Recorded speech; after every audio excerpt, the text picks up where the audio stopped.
안녕하세요. 안녕하세요. 예, 오늘 반가운 손님이 오셔서 또 예배와 함께 기쁨이 이렇게 배가 되는 것 같습니다. 세월이 이제 흐르면 사람들도 이제 변하게 되고 그리고 주변 환경도 이렇게 변하게 됩니다. 또 이제 없던 주름도 생기게 되고 근데 그럼에도 불구하고 변하지 않는 것이 있죠, 그렇죠? 네, 그 마음은 변하지 않는 거예요. 성도는 진짜 성도는 마음은 변하지 않는 거예요. 하나님 앞에 가려고 하는 마음, 예수 그리스도를 따르려고 하는 마음, 이것은 굉장히 중요한 것 같습니다. 이 변하지 않는 이런 마음을 갖고 있는 분이 정말 참 성도가 아닌가 하는 생각이 듭니다. 오늘은 새 언약에 대해서 지난번에 한번 말씀드린 적이 있는데 그 말씀을 좀 전해드리도록 하겠습니다. 우리 에레미야서 31장 31절부터 34절까지 읽겠습니다. 에레미야서 31장 31절부터 읽겠습니다. 얼마 안 되니까요. 31절부터 34절까지 얼마 안 되니까 같이 읽도록 하겠습니다. 다 찾으셨나요? 네. 구약 성경은 1102쪽 정도 되겠습니다. 31절부터 34절까지 시작. 여호와의 말씀이니라. 보라, 나도 이르기를 내가 이스라엘 집과 유다 집에 새 언약을 맺으리라. 이 언약은 내가 그들의 조상들의 손을 잡고 애굽 땅에서 인도하여낸 날에 맺은 것과 같지 아니할 것은 내가 그들의 남편이 되었어도 그들이 내 언약을 맺었습니다. 여호와의 말씀이냐. 그러나 그날 후에 내가 이스라엘 집과 맺은 언약은 이러하니 곧 내가 나의 법을 그들에게 속에 두며 그들의 마음에 기록하여 나는 그들의 하나님이 되고 그들은 내 백성이 될 것이라. 여호와의 말씀이라. 그들이 다시는 각기 이웃과 성전을 가리켜 이르기를 너는 여호와를 알라 하지 아니하리니 이는 작은 자부터 큰 자까지 다 나를 알기 때문이라. 내가 그들의 악행을 사하고 다시는 그 죄를 기억하지 아니하리라. 여호와의 말씀입니다. 예. 감사합니다. 이제 이 새 언약이라는 단어가 이렇게 나옵니다. 그 구약 성경은 히브리 성경을 구약 성경이라고 얘기를 하잖아요, 그렇죠? 히브리 성경은 이제 어떻게 되어 있었나요? 모세 오경으로 되어졌죠, 그렇죠? 모세 오경이 처음에 이제 모세가 이제 오경을 썼습니다. 그 다음에 무엇이 있나요? 이제 선지서가 이제 쓰여지게 됐고 역사서가 쓰여지게 됐고 그렇게 되었습니다. 그렇게 해서 이제 구약 성경을 보면 39권으로 이루어지게 되었는데요. 말 그대로 이제 구약이다 그러면 옛날 약속 이렇게 얘기할 수가 있겠죠. 근데 어느 관점에서 보면 이게 맞는 거고요. 어느 관점에서 보면 이게 맞지 않는 얘기예요. 유대인의 입장에서 보면 구약이라는 말이 맞는 얘기인가요? 유대인들은 신약이 없어요. 그들은 이게 약속이 이거 하나예요. 다른 약속이 없어요. 근데 우리는 어떻습니까? 새로운 약속이 주어졌어요. 그래서 이것을 보고 뭐라고 하냐면 옛 약속, 구약이다 이렇게 얘기를 하고 새로운 약속을 이제 예수 그리스도가 오신 다음에 새로운 약속을 주셔서 우리가 이 새로운 약속 가운데 살게 되죠. 그래서 그런데 이제 신기하게 이 새로운 약속이 우리가 생각하고 있는 이 구 약속 가운데 이 히브리 성경 가운데 이 약속이 있었다는 거예요.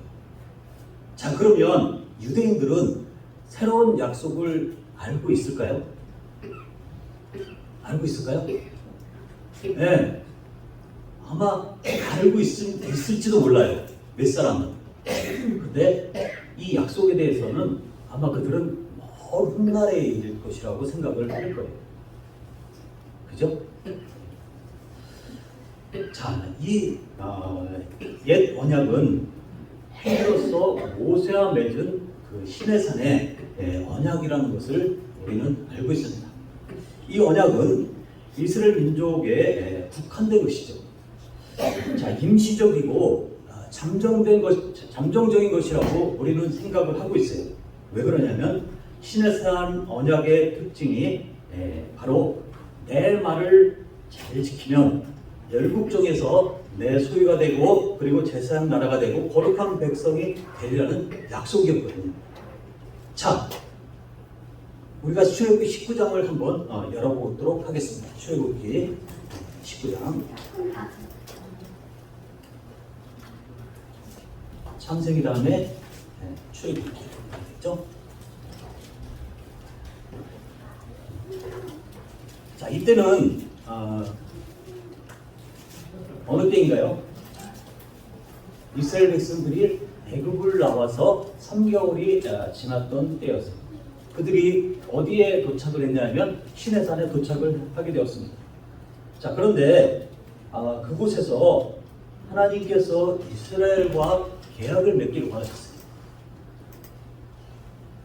자, 주님께서 어떻게 말씀하셨냐면 이제 이 5장부터 이제 5절부터 보게 되면 너희가 내 말을 잘 듣고 내 언약을 잘 지키면 너희는 모든 민족 중에서 내 소유가 될 것이다. 특별하게 이렇게 제시를 하실 거예요. 자, 너희가 내게 대해서 제사장 나라가 될 것이고 거룩한 백성이 되리라. 이렇게 말씀하셨어요. 자, 이것을 모세에게 말씀하셨을 때 모세는 누구한테 전할 의무가 있었나요? 네, 백성들에게 전할 의무가 있었죠. 그죠? 하나님께서 이렇게 제의를 하시는데 너네들 어떻게 생각하냐? 그랬더니 이게 좋은 얘기인가요? 나쁜 얘기인가요? 이 약속이 혹할 얘기죠. 그죠? 굉장히 좋은 얘기예요. 왜? 자기들을 애굽에서 종살이 해줬던, 그것도 400년이나 종살이 했던 그곳에서 탈출시켰던 아주 위대한 왕이시고 그 하나님이셨거든요. 신이셨거든요. 그들이 옛날부터 조상들이 알고 있었던 그 하나님은 그들은 잘 알지 못했어요. 그런데 이제 출애굽을 통해서 그분이 어떤 분인가를 조금 알게 되었어요. 자, 이제 어떻게 되었을까요? 그들은 이 하나님과 함께하고 싶었어요. 자, 그런데 하나님께서 먼저 제의를 하셨죠. 자, 이렇게 하게 되면 이제 너희는 이제 내 백성이 되고 내가 끝까지 너희를 지켜주겠다. 그리고 특별한 자로 특별한 민족으로 내가 삼아주겠다. 자, 이렇게 얘기를 했었을 때 백성들은 어떻게 대답했나요? 8절에 보니까 일제히 응답하여 이르되 여호와께서 명령하신 대로 우리가 다 행하리이다 하고서 이렇게 얘기를 했어요. 자, 이제 계약이 성립이 됐나요? 안 됐나요? 예, 둘이 합의가 됐어요. 자, 계약은 혼자 계약을 하는 것이 가능한가요? 불가능하죠. 그죠? 계약은 쌍방이 약속이에요. 그래서 이제 그 약속이라는 단어를 쓰게 돼요. 이 약속을 어떻게 해야 된다? 문서로 작성하는 거예요. 문서로. 자, 문서로 이제 작성을 했어요. 이제 주님께서 모세를 시내산에 불러가지고 이제 계약서를 작성을 했어요. 자, 갖고 내려와서 이제 그것을 백성들이 공부하고 이렇게 하도록 했어요. 자, 백성들이 다 지키겠다고 하니까 그렇게 했겠죠, 그죠? 자, 그 다음에 어떻게 됐습니까? 네, 피가 뿌려졌습니다. 여러분들에게 피가 뿌려지고 이 피라는 것은 뭘 얘기하나요? 둘이 이제 약속 가운데서 한쪽이 안 지키면 이렇게 될 것이다. 피가 흘려질 것이다. 자, 하나님께서 이 약속을 하면서 이 약속은 그냥 한 약속이 아니에요. 굉장히 엄하고 이 그때 시대의 근동지방에서 행했던 그 약속의 강도와 아니면 그 이상의 아주 엄청난 약속이에요. 자, 이 약속은 어떻게 되었습니까? 예, 이 언약 체결이 피를 뿌려서 언약이 체결되었던 것을 볼 수가 있습니다. 자, 이제 언약서를 가져다가 이제 24장에 보니까 백성들에게 다 낭송하고 이렇게 했습니다. 자, 피를 가져서 이렇게 뿌렸으니까 계약이 성립이 된 거죠. 자, 이 계약은 이제 그날부터 이제 유효화가 됐습니다. 하나님은 이 약속을 잘 지키셨나요? 지키셨나요? 예, 잘 지키셨죠. 하나님께서 이스라엘 백성들을 특별한 백성으로 이렇게 만들어 주셨어요. 그리고 그들을 보호해 주셨어요. 자, 성실한 번역 가운데서 하나님께서는 이스라엘 백성들을 이 세상의 그 어느 나라 중에서보다도 하나님의 특별한 백성이 되게 해주셨어요. 자, 그런데 어떻게 됐습니까? 한 가지 문제가 생겼어요. 하나님은 신실하게 그 약속을 다 지키셨는데 누가 안 지켰어요? 예, 누가 안 지켰어요? 예, 백성들이 그것을 잘 지킬 수가 없었어요. 계약서를 갖고 오는 그날부터 어땠습니까? 이 계약이 파기될 위험에 처했어요. 자, 이것이 오랫동안 그 이후로부터 이스라엘 백성들과 그리고 예루살렘이 멸망할 때 AD 70년까지의 갈등인 것을 볼 수가 있습니다. 하나님께서는 이 언약을 떠나인 이 계약을 위반한 백성들을 향하여서 이 계약을 지킬 것을 말씀해 주셨어요. 하나님은 정말 그 관계를 깨어뜨리고 싶지를 않으셨어요. 그래서 선지자들을 보냈어요. 선지자들을 보내서 어떻게 했습니까? 떠나 있는 그 마음을 다시 돌아오라 이렇게 말씀하셨어요. 그것이 뭐냐면 그 이제 사사기 이후에 그 사무엘 선지자를 시작을 해서 계속 주님께서 계속 사사들을 그 선지자들을 보냈잖아요. 다윗 시대는 어떻습니까? 다윗 시대는 선지자가 따로 있었어요. 그죠? 하지만 다윗 자체도 사실 선지자라고 얘기할 수가 있겠죠. 그래서 그 지도자, 정치적인 지도자하고 그 다음에 선지자하고 그러니까 예언자하고 관계가 좋으면 어떻습니까? 그 나라는 아주 융성하고 그리고 아주 부강하고 그리고 다른 나라 밑에서 살지 않았어요. 오히려 다른 나라를 지배하고 그리고 그 가운데서 하나님의 어떠하심이 멀리 선포됐어요. 그 극치가 어디예요? 솔로몬이었어요. 자, 솔로몬의 극치를 올라가서 그 다음에 하강하기 시작했죠. 어느 시대 때? 동일한 솔로몬 시대 때. 무엇으로부터? 우상 숭배로부터. 자, 이들에게 가장 먼저 중요한 것은 뭐냐면 하나님의 우선주의였어요. 근데 솔로몬 시대부터 이 솔로몬 후반기부터 어떻게 되었습니까? 하나님의 우선주의가 이제 파괴되기 시작했어요. 자, 이제 지도자하고 선지자하고 어떻습니까? 관계가 안 좋으니까 그 하나님의 관계가 안 좋다는 얘기죠, 그죠? 그렇게 되니까 일반 백성들을 똑같이 하나님과 관계가 안 좋아집니다. 자, 솔로몬이 어떻습니까? 예루살렘 이제 그 성내에다가 이제 자기가 사랑하는 그런 이방의 그 왕비들, 그 사람들의 그 요구를 계속 무시할 수만은 없었어요. 그래서 예루살렘 바로 바깥에 그 동산에다가 너희들은 여기서만 해라. 그렇게 해서 거기에 보면은 온갖 이상한 짓들이 다 벌어지게 됐죠.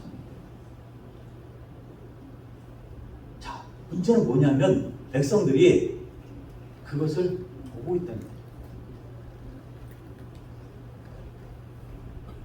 이제 일상화되었던 이 우상 숭배가 솔로몬 시대부터 이제 백성들에게 천천히 퍼져서 그 이후에 르호보암 그 이후의 왕들에게 계속적으로 나타났던 것을 볼 수가 있습니다. 하나님께서 제일 먼저 얘기했던 부분들이 바로 이 부분이에요. 나에게 돌아와라.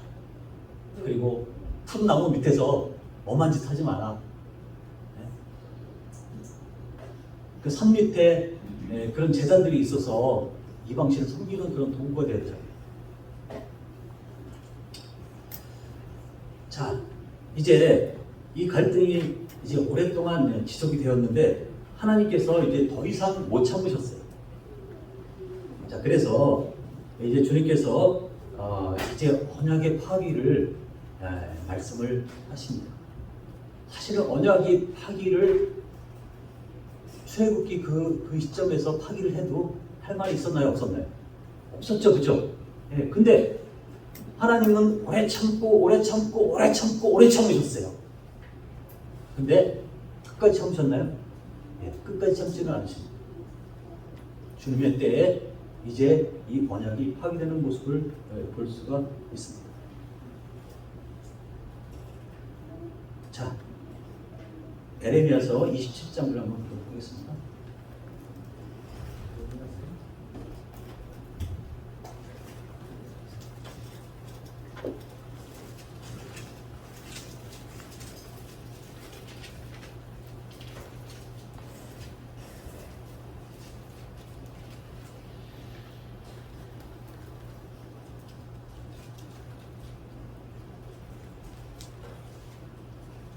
에레미야는 이제 그 이스라엘 역사의 그 왕의 시대 가운데서 이제 끝에 부분에서 이제 하나님의 말씀을 전한 분이셨습니다.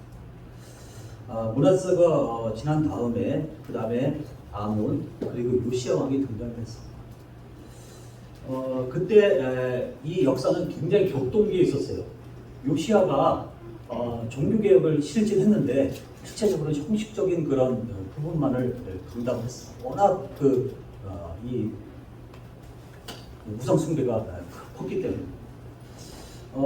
그리고서 이제 요시야 왕도 이제 전사를 하게 되죠.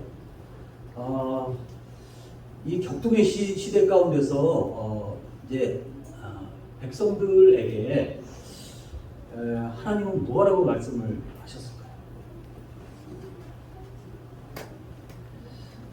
이제 하나님께서 이제 말씀을 하시기를 16절부터 보도록 하겠습니다.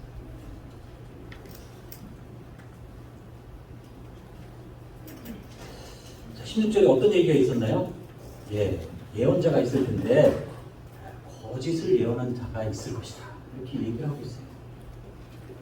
이 거짓 예언자는 뭐라고 얘기하냐면 그때가 이제 1차 침공이 있었고 1차 침공 때 누가 끌려갔죠? 1차 침공 때 바벨론이 이제 바벨론 침공이 있었잖아요, 그죠? 아시리아는 멸망을 했고 마지막 때 이제 그 시대가 이제 바벨론이 이제 1차 침공 600 몇 년이죠? 605년에 이제 침공을 해왔습니다. 자, 그 다음에 그러면 저기 아시리아는 몇 년도에 망했나요? 612년도에 망했어요. 자, 그 아시리아는 누구를 또 멸망시켰나요? 그 이전에 북이스라엘을 멸망을 시킨 다음에요. 자, 그러고 나니까 자기 형제들 10지파가 벌써 다 날아가 버렸어요. 자, 그러면은 10지파가 날아간 이유가 뭐예요? 이유가 뭐예요? 우상숭배잖아요. 하나님 멀리 떠났던 거야. 이것이 가장 큰 이유예요. 그리고 도덕적으로 엄청나게 타락을 했어요. 자, 그런데 유다도 똑같은 길을 가게 됐던 거예요. 자, 하나님께서 이제 멸망의 그런 말씀을 에레미야를 통해서 얘기를 했거든요. 자, 그랬더니 어떻게 되었어요? 605년에 한 1차 침공이 있어가지고 다니엘을 끌고 갔잖아요. 다니엘과 친구들 끌고 갔잖아요. 그죠? 그 2차 침공 전이에요. 자, 그러면 어떻게 되었을까요? 그 다음에 어떻게 살아야 될 것인가 엄청나게 그 시대 때는 고민이 많았을 겁니다. 어떻게 살아야 되고 어떤 길로 가야 될 것인가. 자, 에레미야는 어떻게 얘기합니까? 항복해라. 이제 바벨론이 또 쳐들어올 텐데 항복해라. 항복을 하게 되면 이제 그곳에서 하나님께서 이제 몇 가지를 보존해주고 그렇게 험한 꼴을 안 보게 해주실 것이다. 그렇게 했는데 그 얘기를 안 듣죠. 그리고서는 여기에 나오는 것처럼 이 거짓 선지자들이 이렇게 얘기를 하는 거예요. 그래서 뭐라고 얘기했냐면 18절에 보니까 남아있는 기구들을 바벨론으로 옮겨가지 못하도록 만군의 여호와께서 구해야 할 것이다. 하여간 뭐 이런 얘기들을 이제 하게 됩니다. 남아있는 기구들을 이제 다시 이제 가져올 것이다라는 그 거짓 선지자의 말을 믿지 말라고 이렇게 에레미야는 얘기를 하는 거예요. 그리고 바벨론에서 사로잡혀서 이제 갔던 사람들도 다시 올 것이다 하는 것도 이제 거짓이라고 이렇게 에레미야는 얘기를 하고 있습니다. 자, 그런데 어떻습니까?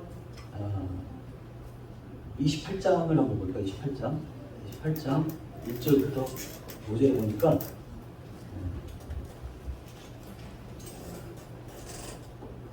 누가 나오죠?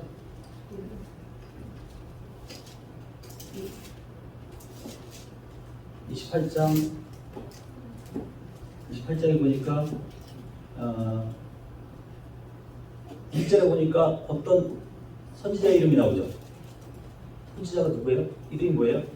성경을 한번 보셨습니다. 하나냐라는 사람입니다. 하나냐. 네. 하나냐라는 사람이 또 이렇게 얘기를 해요. 저기 에레미야를 듣지 마라. 이제 그 대적들의 그 멍에를 꺾을 것이다. 그리고 다시 다 회복을 해주실 것이다. 갔던 사람들도 다시 이제 오게 하고 그런 말들을 하게 되죠. 그리고 성전 기구들도 이제 다시 다 돌아오게 될 것이다. 근데 어떻습니까? 이제 예레미야는 그것도 믿지 말라고 얘기를 합니다. 결국 이제 거짓 선지자 하나냐는 그 해에 이제 죽임을 당하게 되죠. 하나냐의 문제점이 뭘까요? 하나님의 말씀이 아닌 대중들의 인기에 부합을 했던 것이죠. 그래서 우리가 말씀을 들을 때도 어떻습니까? 내 귀에 좋은 것만 듣게 되면 하나님의 말씀이 아닌 것을 듣게 될 수가 있어요. 우리는 어떤 것을 들어야 될까요? 쓴 것이라고 할지라도 하나님의 말씀을 들어요.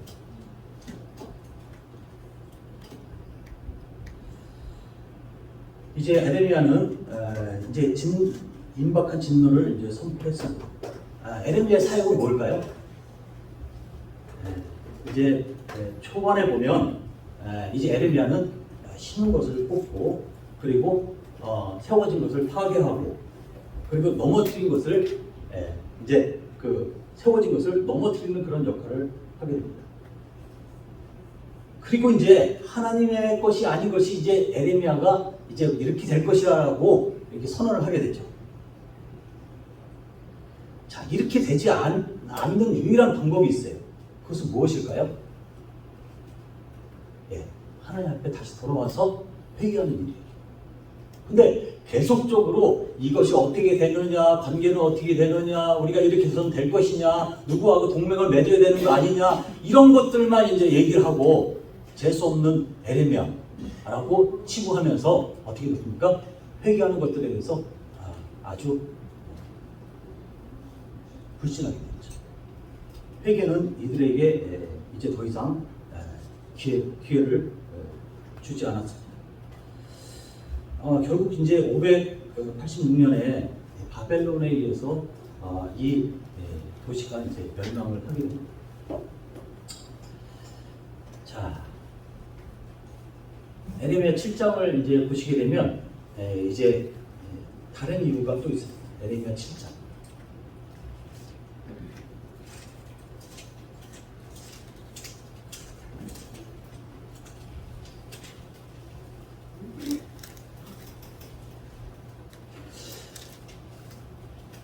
그때 시대 때는 사람들이 바르게 행동하지 않았어요. 그리고 굉장히 부도덕했어요. 이것은 성적으로 뿐만 아니라 상도덕이나 관계 속에서 그렇게 됩니다. 그래서 정의를 찾아볼 수가 없었어요. 자, 여기에 나오는 내용들이 다 그런 것들이에요. 자, 그러면서 뭐라고 얘기하냐면 4절에 보니까 너희는 이것이 여호와의 성전이라 여호와의 성전이라 여호와의 성전이라 하는 거짓말을 믿지 말라. 이게 무슨 말이에요? 이제 그들이 그렇게 하고 나서 어떻게 되었습니까? 정상적으로 예배를 드리겠죠. 그죠? 어떤 예배예요? 예, 매일 드리는 번제와 이런 것들을 한단 말이에요. 할 짓을 다 해가면서. 그리고는 이 성전에 하나님이 계시니까 절대 하나님께서 우리를 버리지 않으실 것이다. 이렇게 얘기하면서 회개했습니까? 안 했죠. 그죠? 왜? 하나님이 여기 계시니까 우리는 안전해. 이 안전을 너무 많이 믿었던 거예요. 자, 그런데 어떻습니까? 마지막 이 멸망하기 전에 하나님이 거하시는 이 그 거룩한 보좌가 올라갔다 내려갔다 올라갔다 내려갔다 하면서 에스겔을 봤을 때 그랬잖아요. 그죠? 환상을 보니까 결국 이제 성전 밖에 나왔다가 거기서 머뭇머뭇했다가 결국은 동쪽 문을 향해서 나가시잖아요.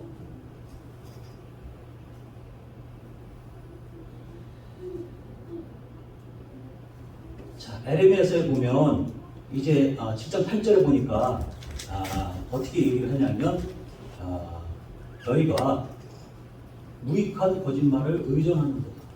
무엇을 의존했어요? 예, 거짓말을 의존해요. 사람들이 보통적으로 얘기하는 것이 거짓일 수도 있는 거예요. 왜? 하나님의 의중이 그게 아니니까. 하나님 말씀이 그게 아니니까.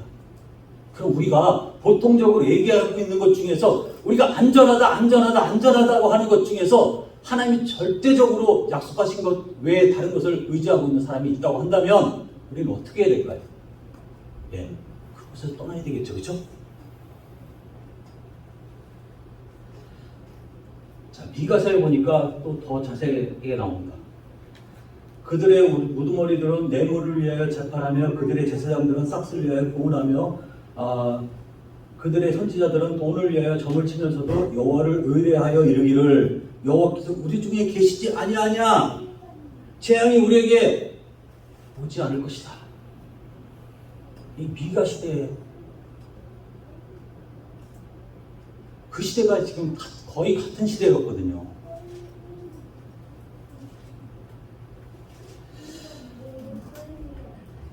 자, 이제 어떻게 되었습니까? 이런 것을 떠날 수 있는 그 방법은 뭐냐면 이제 회개하는 거예요. 자, 그들은 이웃에 대해서 관심이 없었어요. 오히려 착복하고 그리고 자기 배만 불렸어요. 그들은 이방인과 그리고 외국에서 온 사람들 그리고 고아와 과거에 대해서 자비가 없었어요. 그리고 자신의 의만 드러내고 있었어요. 하나님께서 이 의를 하나님께서 심으신 의인가요? 아니죠. 그죠? 다 뽑아버리실 거예요.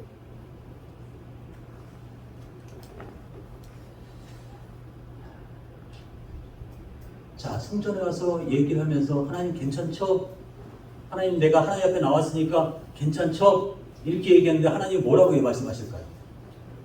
괜찮다라고 얘기를 하면 하나님은 그 잘못을 용인해주는 그 도둑놈들의 수괴가 되는 거잖아요. 그죠? 하나님 그 말씀을 하시는 거예요.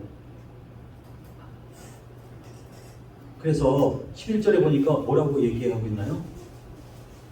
내 이름으로 일컬음을 받은 이 집이 너희 눈에는 도둑의 소굴로 보이느냐? 보라, 나 곧 내가 이것을 보았노라. 여호와의 말씀입니다. 우리는 이 죄에 대해서 하나님 아닌 것들에 대해서 이게 무한정한 그 하나님의 은혜와 사랑을 이렇게 이용하는 경우가 있어요. 이것을 이용한 사람이 대표적인 사람이 있죠. 누굴까요? 결국 하나님의 제자였고 예수님의 제자였고 예수님이 정말 그 마지막까지 그 삶과 고난을 같이 하면서 놀라운 그 영광의 자리까지 12명을 불렀는데 한 명은 아니었어요. 모양은 똑같았는데 마지막에 가보니까 원래부터 그 마음 가운데 하나님이 없으셨던 거예요. 누굴까요? 가룟유다예요. 네. 우리는 침례받았습니다. 모두 다 침례받았다고 얘기를 합니다. 자, 그죠? 여기서 떡 안 뗀 사람 거의 없죠. 그죠? 자, 그러면 우리는 어떻게 해야 됩니까? 네. 자신의 신앙을 증명해가면서 살아야 돼요. 왜? 어떻게? 내가 하나님께서 이렇게 말씀을 주셔가지고 내 입에 거듭났습니다. 내 하나님 자녀입니다. 이렇게 얘기하면 우리의 책임은 뭐예요? 주님과 동행하는 삶을 살아야 되는 거예요. 그래서 거기에 합당한 열매를 맺어야 되는 거예요. 이것이 거듭난 사람의 특질인 것을 볼 수가 있습니다. 그래서 우리가 노력해서 막 이렇게 하는 것이 아니라 저절로 그 열매가 맺어지는 거예요. 왜? 예수 그리스도 안에 들어있기 때문에. 근데 예수님과 상관없는 사람은, 처음부터 상관없는 사람은 그 열매를 아무리 맺으려고 노력해도 맺을 수가 없는 거예요.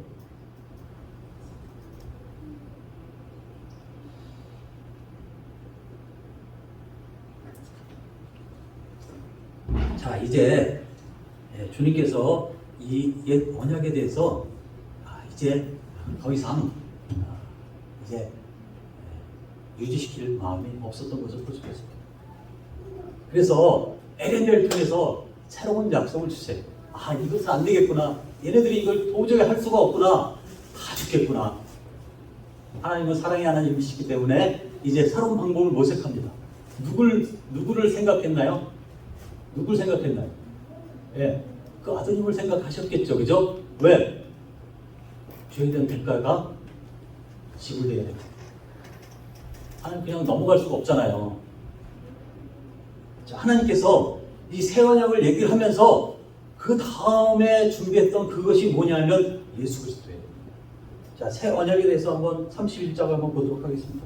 에레미야 31장. 이거 금방 읽었던 거죠, 그죠?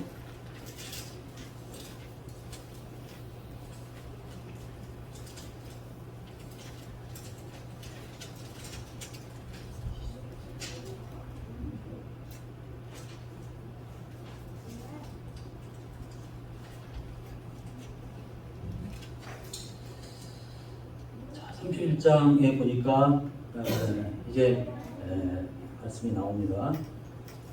이제 31장을 이제 쭉 읽다 보면 몇 단어가 이렇게 보이게 됩니다.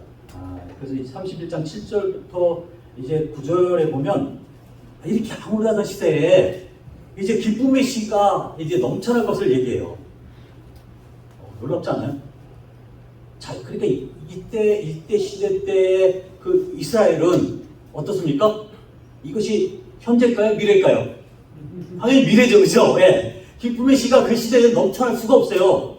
근데 7절부터 9절까지 이렇게 쭉 보게 되면 이제 기쁨의 시가 이렇게 넘쳐나게 되는 것을 볼 수가 있습니다.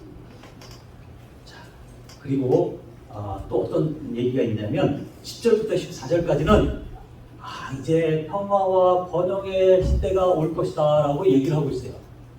자, 그때에 바벨론이 막 침공하고 막 잡혀가고 이런데 평화와 번영의 시대를 생각할 수 있을까요? 아니죠, 그죠? 예, 그렇습니다. 근데 하나님께서 이렇게 피할 길을 주신 거예요. 새 언약을 통해서. 자, 세 번째는 이제 어떤 얘기가 있냐면 4절에 보니까 이제 새로운 공동체. 4절에 어떤 얘기가 나옵니까? 처녀 이스라엘아, 내가 다시 너를 세우리라. 내가 다시 너를 세우리라 이렇게 얘기했었잖아요, 그죠? 네, 새로운 공동체를 얘기하는 거예요. 네. 새로운 가정, 새로운 성전, 새로운 공동체를 얘기하는 거예요. 자, 새로운 관계 설정을 하시겠다라는 얘기죠. 지구와의 관계 설정은 이제 아니다. 이게 소망이 없다. 그리고 두 번째는 어떻습니까? 예, 12절부터 14절까지는 심령에 대해서 나와요. 12절부터 14절까지 어떤 얘기가 나옵니까? 자, 한번 성경을 한번 보세요. 예.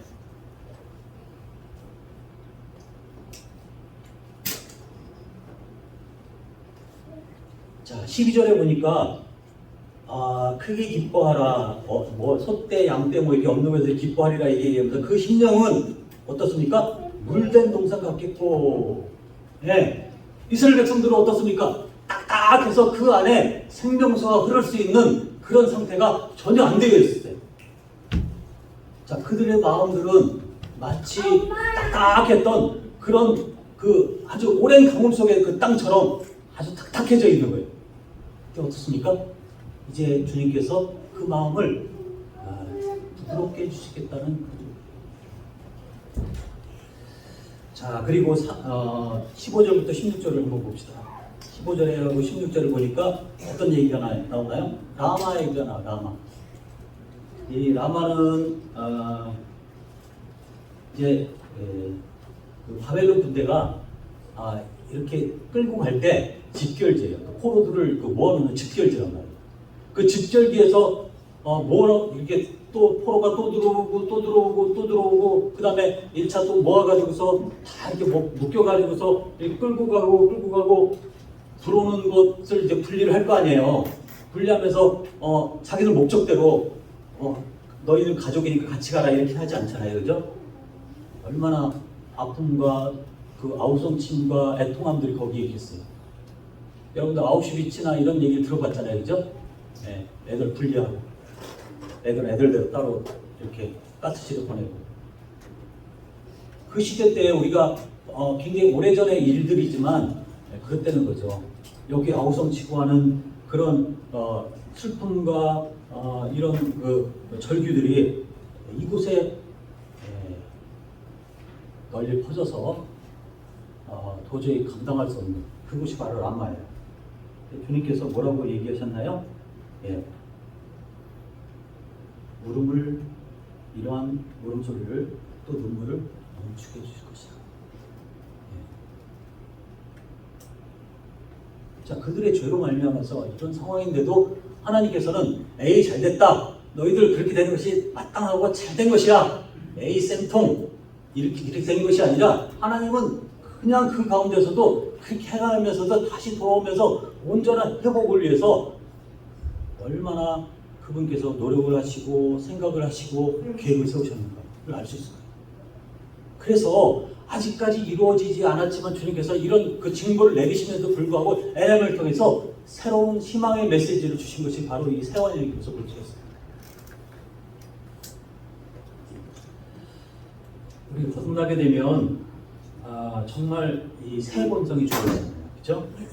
그리고 심령이 이제 부드러워지면서 그 마음 가운데 말씀이 이제 들어오기 시작해요.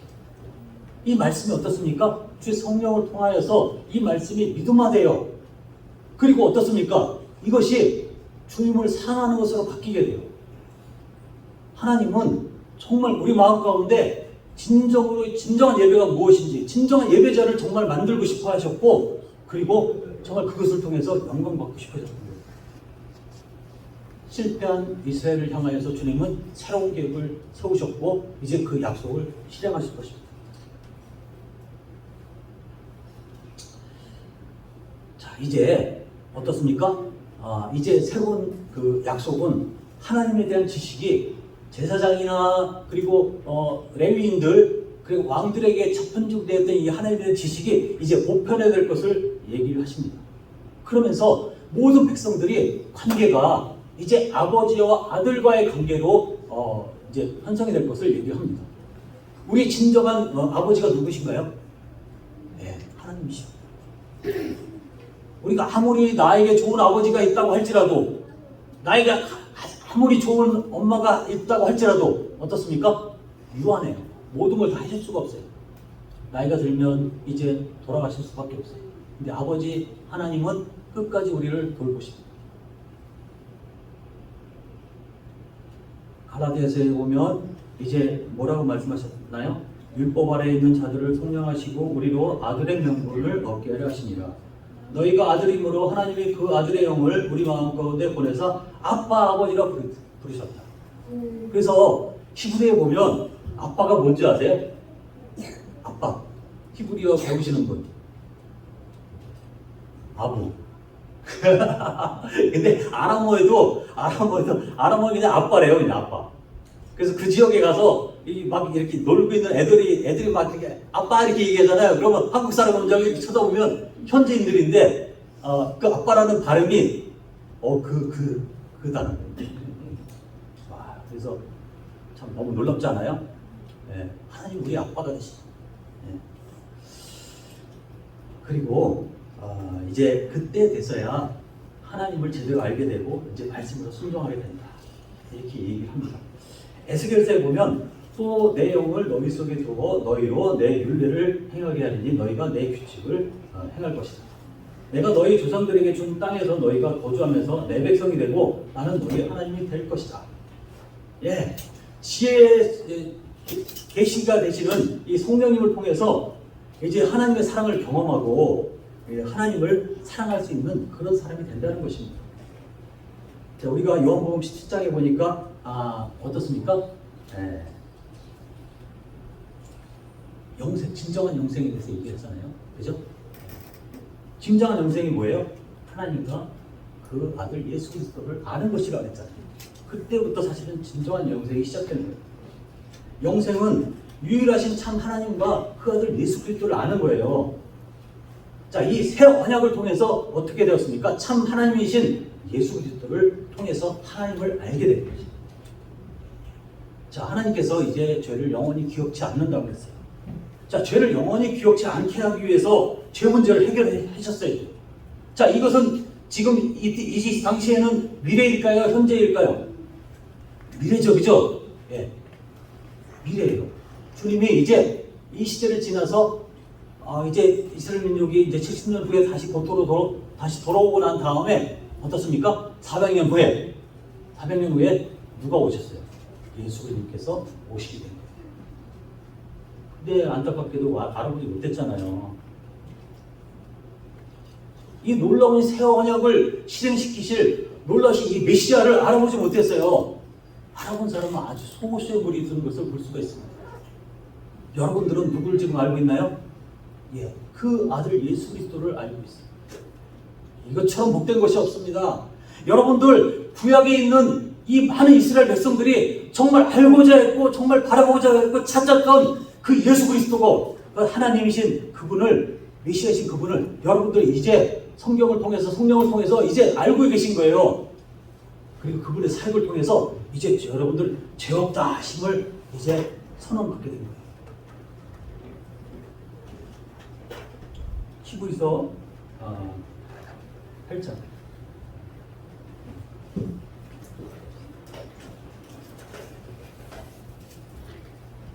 12절 8장 8절부터 읽을 거예요. 주께서 이르시되 볼지어다 날이 이르리라 내가 이스라엘 제국과 유다 제국과 더불어 새 언약을 맺으리라 또 주께서 이르시기를 이 언약은 내가 그들의 열조의 손을 잡고 애굽 땅에 인도해 내는 날에 그들과 맺은 언약과 같이 않다라고 얘기했죠. 그죠? 그들은 내 언약 안에 머물러 있지 아니하므로 내가 그들을 돌보지 아니하였노라. 또 주께서 이르시되 그날부로 내가 이스라엘 집에 맺을 언약은 이것이니 내 법을 그들의 생각에 두고 그들의 마음에 이것을 기록하리라. 자, 그 전에 이 언약은 어디에 기록이 되어 있었죠? 예? 어디에 기록됐어요? 돌판에 기록됐어요. 이것은 없어지지 않을 것 같았는데 요는 뭐냐면 마음속에 이 하나님의 율법이 없었다는 거예요. 근데 이제는 돌판에 새기지 않고 어디다 새기겠다? 마음속 이 말씀을 아주 필로 그대로 누굴 통해서? 성령님을 통해서 이제 그 가운데 각인시켜서 마음속에 그것을 확 써놓겠다. 우리가 그래서 이제 주일날이나 이 말씀 이렇게 예배를 드릴 때 말씀이 없으면 예배를 드릴 수 있을까요? 잘 안 되죠, 그죠? 맞아요. 말씀이 생각나고 막 그래야만 예배에 힘이 생기고 막 그렇습니다. 하나님께서 우리에게 말씀을 주셨어요. 자, 이게 우리 속에 새겨진 이 말씀들을 자꾸 생각하고 되뇌이고 이것이 묵상이에요. 이렇게 하면 우리의 예배가 더 풍성해질 것입니다. 자, 이제 9장에서 뭐라고 얘기하고 있냐면 첫 언약은 죄를 영원히 온전케 할 수 없다. 12절에 뭐라고 얘기하고 있나요? 12절에 염소와 송아지 피로 아니하고 자기 피로 어떻게 했습니까? 영원한 뭐를 이루사? 속죄를 이루사 단번에 성소에 들어가십니다. 그러니까 이 죄 문제가 이제 완전히 해결된 거예요. 그것을 어디에서도 얘기하고 있습니까? 10장 14절부터 얘기하고 있잖아요. 이 완전한 속죄 가운데서 주님께서 이 언약을 세우시고 이제 주님 스스로가 이 언약을 이뤄나가신 거예요. 이것이 새 언약이에요.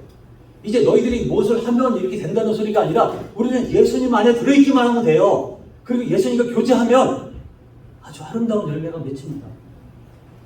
주님은 우리에게 이렇게 말씀하고 있는 것입니다.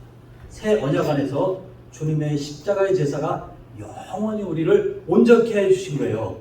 하나님 편에서 보면 우리는 온전한 자예요. 내가 나를 볼 때만 조금 미흡한 자죠. 하나님이 나를 볼 때는 누굴 통해서 봐요? 예수 그리스도를 통해서 봐요. 예수 그리스도 사역을 통해서 보기 때문에 완전한 자예요. 자, 이제 이 교회는 이 새 언약과 어떤 관계가 있을까요? 오늘날 이 교회가 새 언약과 어떤 관계 속에 있을까요? 새 언약이 오늘날 교회의 성취가 되었을까요? 예, 맞습니다. 이미 오늘날의 우리 신약 교회는 이미 그 언약의 열매에 동참하고 있는 것이에요.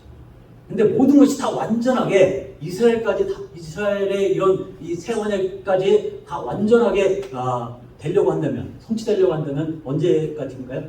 예, 성년왕국 시대 때. 그때가 아마 그렇게 될 거예요. 우리는 이미 누리고 있어요. 그들이 누리지 못하는 것을 이미 누리고 있어요. 여러분들 이거 굉장한 거예요. 우리가 잘 몰라서 그렇지 이제 이런 것들을 하나하나 알아가게 되면 우리 예배가 얼마나 영광스럽게 되고 형제 자매들이 얼마나 귀하게 된지 우리는 조금씩 깨닫게 될 것입니다. 이제 우리 남사교회가 정말 이런 새 언약의 백성에 합당한 그런 삶을 살았으면 좋겠습니다. 네, 감사합니다.